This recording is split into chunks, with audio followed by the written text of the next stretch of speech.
Tout a commencé dans un commissariat, un vrai souk. J'ai vu un type défoncé, les yeux exorbités, en plein délire.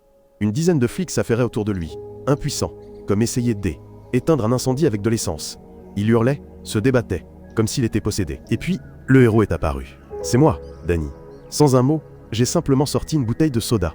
Comme par magie, le type est devenu docile comme un agneau. Les flics étaient bouche bée. Ils se sont débattus pendant des heures, tandis que moi, j'ai réglé le problème avec une simple bouteille de soda. Une entrée en matière assez impressionnante, n'est-ce pas? Une fois le calme revenu, je me suis assis en face de ce petit délinquant. C était un type du coin, il en savait pas mal sur le milieu. J'ai sorti une liasse de billets bien épaisse, une offre qui pourrait changer sa vie à jamais. Prends l'argent, et file-moi le nom du chef du réseau. L'odeur de l'argent était trop alléchante, il a hoché la tête frénétiquement, l'affaire était conclue. Juste après, je suis allé voir un vieil ami, un coursier nommé Chris. Il y avait bien une amitié, mais dans les affaires il faut être professionnel. Je lui ai dit sans détour, aide-moi à piéger le boss, sinon tu finiras en prison. Un coup de poignard dans le dos assez douloureux, mais Chris comprenait que pour attraper le serpent il fallait ruser comme un serpent. Il a accepté. Le lendemain, les sbires sont venus chercher la marchandise auprès de Chris, comme prévu.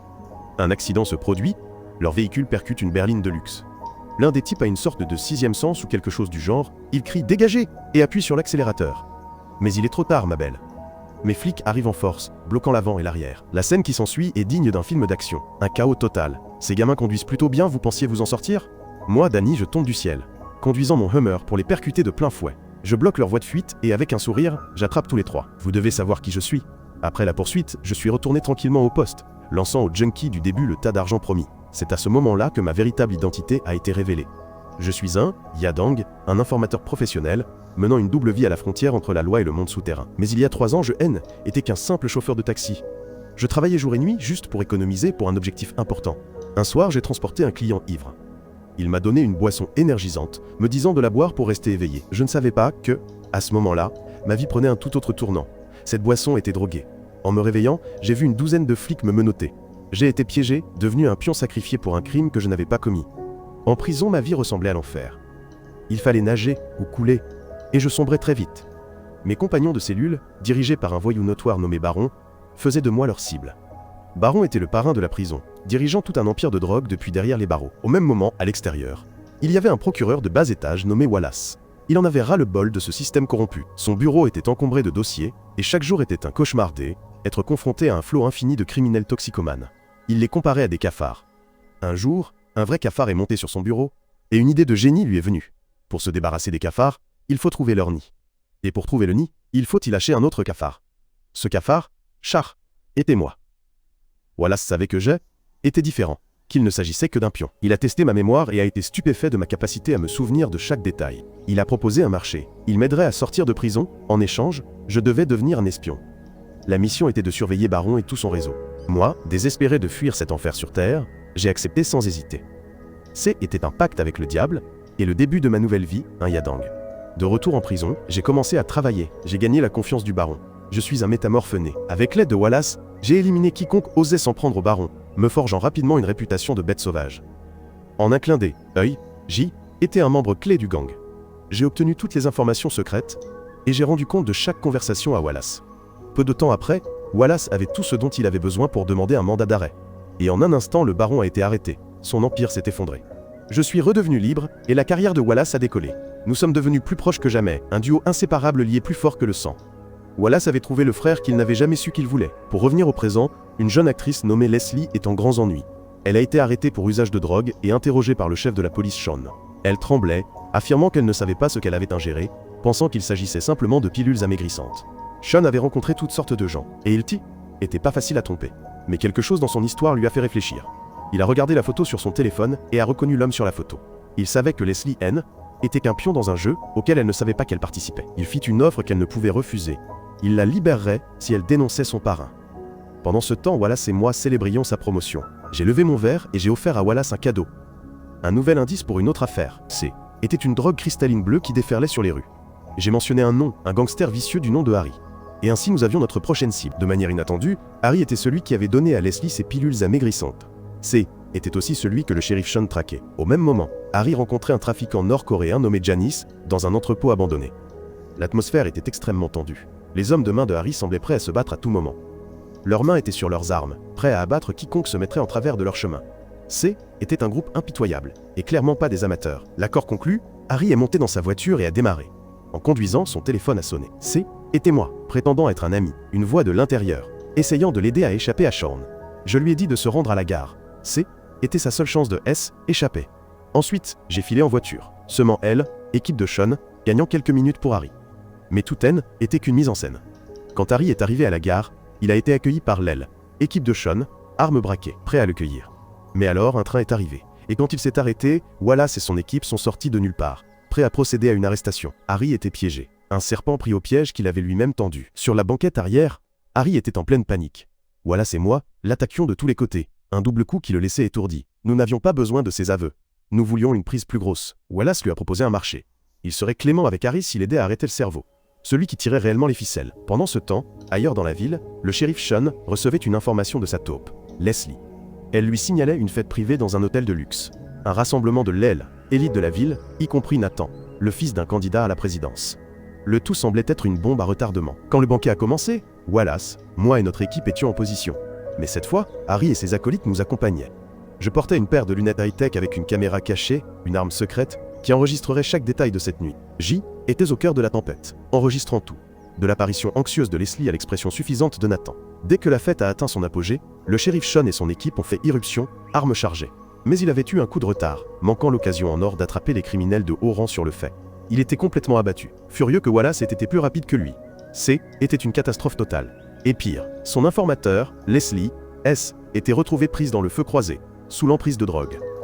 Lorsque Nathan fut arrêté, le véritable jeu commença. Le candidat présidentiel, le père de Nathan, dépêcha immédiatement son meilleur avocat au bureau de Wallace. Cet avocat était un vrai vipère, offrant à Wallace une promotion lucrative et une vie pleine de pouvoir et de prestige. C était un pacte avec le diable, et Wallace, qui S était toujours montré un homme d'intégrité, révéla rapidement son vrai visage.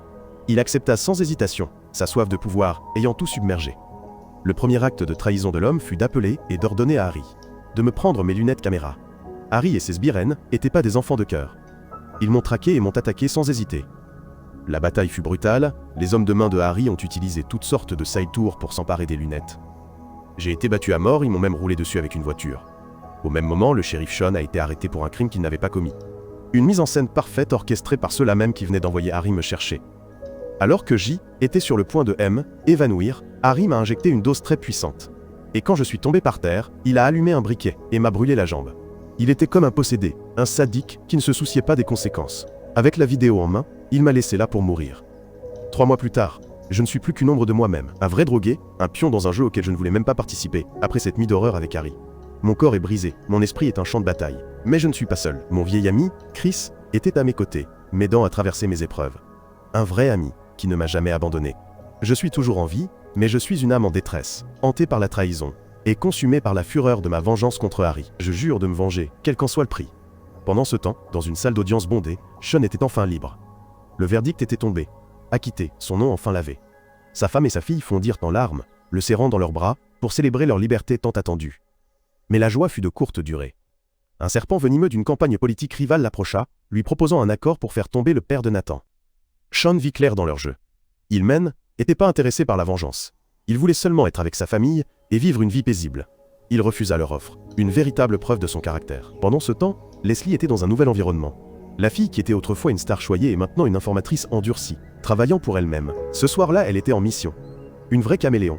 Elle a obtenu les informations nécessaires et, alors qu'elle tentait de échapper, elle m'a croisé. Je l'ai électrocutée et emmenée inconsciente. Plus tard dans la nuit, j'ai retrouvé Sean. Le sang de Sean s'est glacé. Il a reconnu mon visage, celui de celui qu'il pensait l'avoir piégé.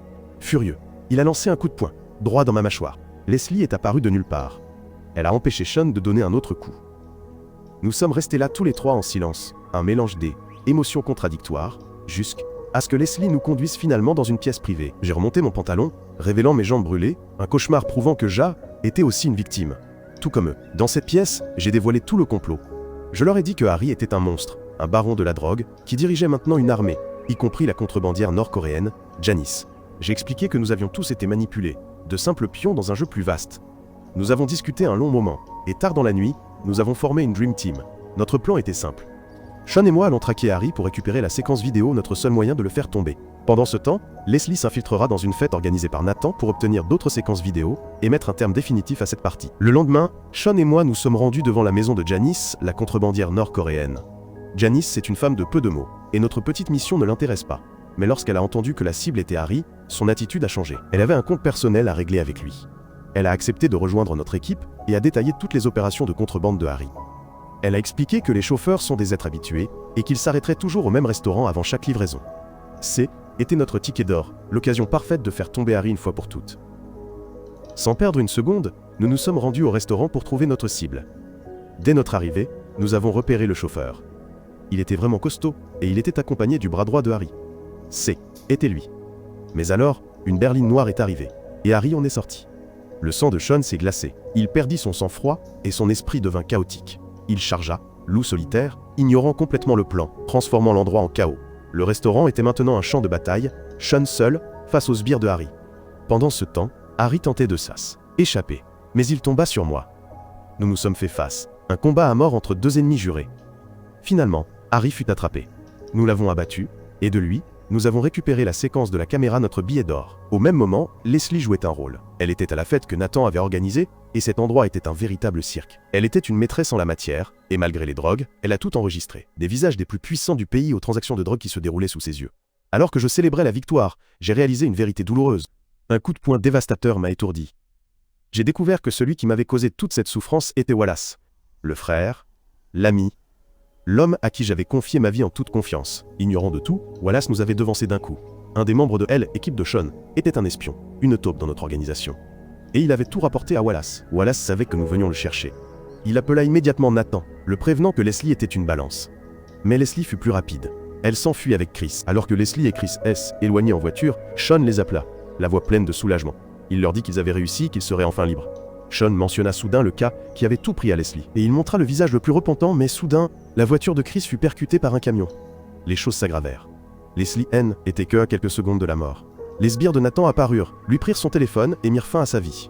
Sean et moi arrivâmes sur les lieux et fûmes complètement dévastés, le cœur brisé par la perte de notre ami, et des preuves qui l'accompagnaient.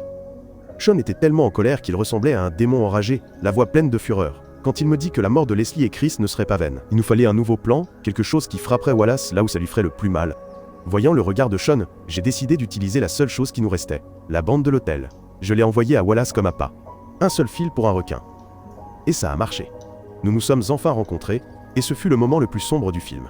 J'ai regardé dans les yeux de l'homme que j'avais appelé mon frère, pour ne voir que le visage du mal lui-même. Wallace n'a même pas essayé de le cacher. Il me voyait comme un pion, un petit criminel qui l'avait gêné. Le lendemain, j'ai rencontré Janice. Sean prévoyait de remettre la bande à l'adversaire de Nathan, une manœuvre qui aurait ruiné sa campagne présidentielle. Mais Janice avait un plan secret. Elle nous a trahis, un double coup de poignard dans le dos, et alors que Sean était en route pour elle, échange, il a été pris dans une embuscade et capturé. Mais ce que Wallace ne savait pas, c'est que la bande de Sean était qu'une copie. L'original était toujours avec moi. Wallace, sentant les murs se refermer, a fait un coup calculé. Il a diffusé la copie de la bande au public, un spectacle, pour se faire passer pour un héros. Wallace commença à interroger Sean, lui demandant où il avait caché la vraie bande et où je me trouvais. Mais Sean ne céda pas. Alors Wallace menaça de s'en prendre à sa famille, était un coup bas. Mais ça a marché. Sean s'effondra, révélant ma position. Wallace appela immédiatement Harry, lui ordonnant de me tuer. Alors que la pression publique augmentait, Nathan fut contraint de se soumettre à un test urinaire surprise. Était un cauchemar, et il savait qu'il était dans de beaux draps. Mais avant que échantillon ne soit analysé, un employé apparut de nulle part et lui remit un faux échantillon pour le remplacer. Tout cela faisait partie d'un plan plus vaste et plus sinistre orchestré par Wallace, qui aboutit à la déclaration de culpabilité de Nathan. Peu de temps après, une série de politiciens et de fonctionnaires vinrent féliciter Wallace et Nathan. Le jeune homme étant déclaré innocent, la campagne présidentielle de son père atteignit son paroxysme. Ils allumèrent la télévision pour regarder le débat présidentiel, mais quelque chose n'allait pas. Un journaliste commence à parler d'une diffusion en direct. Une conversation secrète entre Nathan et Wallace, qui est diffusée dans tout le pays. Le cerveau derrière toute cette opération n'est autre que moi, l'homme qu'il pensait avoir neutralisé. Pendant ce temps, Harry se dirige vers ma voiture, prêt à m'achever. Mais il a été pris par surprise par équipe de Janice. Ce fut un choc. Un coup de poignard dans le dos auquel personne ne s'attendait. On a ensuite découvert que la trahison de Janice faisait également partie de mon plan. J'ai joué un coup long, un véritable stratège avec un plan si fou qu'il devait réussir. Harry était complètement dévasté, son empire s'effondrait autour de lui, et sa vie a pris fin cette nuit-là. Il a également été révélé que l'arrestation de Sean était pas une erreur, mais faisait partie de mon plan. Je savais que Wallace viendrait chercher Sean pour obtenir des informations, et J était prêt pour lui. Lors de l'interrogatoire, Sean a échangé le briquet de Wallace contre un briquet équipé d'un dispositif D. Écoute. Une seule preuve suffirait à le faire tomber. Le monde entier de Wallace s'effondrait autour de lui. Dans un accès de rage, il s'est lancé à ma poursuite. Les deux hommes se sont finalement retrouvés sur un toit. Le duel entre les deux anciens amis, un Yadang et un procureur, a commencé. Après la diffusion en direct, les conséquences furent un désastre. Le père de Nathan a perdu la confiance du public, sa carrière politique s'est effondrée. Nathan lui-même était en lambeaux, son esprit un champ de bataille après avoir été exposé à la télévision. D'un autre côté, Wallace ne pouvait plus échapper à la justice. Il était fini, et tout le monde le savait. Son règne de terreur avait pris fin. Une catastrophe pour celui qui se croyait intouchable. Dans les derniers instants du film, on me voit retrouver ma véritable identité. J'ai conclu un accord avec Janice. J'ai reçu une grosse somme d'argent, une récompense pour mon travail. Mais ce que j'ignorais, c'est que Sean me surveillait à distance. Au moment où l'accord était sur le point d'être finalisé, une descente de police a eu lieu, et ce fut le chaos. J'ai saisi le sac d'argent et j'ai fui, avec Sean à mes trousses. Sean et moi nous sommes fait face, mais au lieu de l'arrestation, nous avons tous les deux éclaté de rire. Nous avions tous les deux trouvé notre propre moyen de rendre justice à notre manière, en dehors d'un système qui avait essayé de les détruire. Sean et moi avons décidé de partager l'argent, un dernier acte de rébellion, une poignée de main entre deux hommes qui avaient traversé l'enfer. Mon histoire s'achève ici, n'oubliez pas de vous abonner à la chaîne et d'activer les notifications. Merci d'avoir regardé jusqu'à la fin de la vidéo, et à bientôt.